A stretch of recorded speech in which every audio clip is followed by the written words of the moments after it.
Hi friends, చూడండి hanging pot బాగుంది కదా.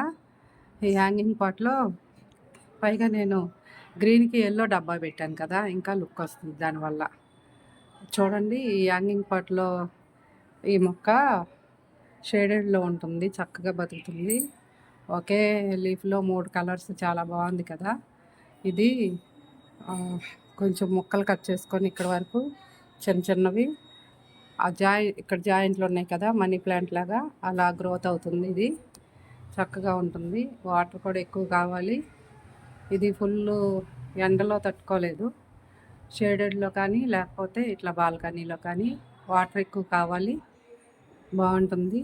చూడండి ఫ్రెండ్స్, బాగుంది కదా. ఇది నేను కొని 3 ఏళ్ళు అవుతుంది. కొంచెం కొంచెం డెవలప్ చేసుకుంటూ మళ్ళీ ఇలా హ్యాంగింగ్ పాట్లో పెట్టుకుంటాను. చిన్న డబ్బాలో కొన్ని కొమ్మలు బతికిచ్చేసి తర్వాత హ్యాంగింగ్ పాట్ తయారు చేస్తాను. బాగుంది కదా. నచ్చితే ఒక లైక్ కొట్టండి, షేర్ చేయండి, సబ్స్క్రైబ్ చేసుకోండి. కాసింది గార్డెన్.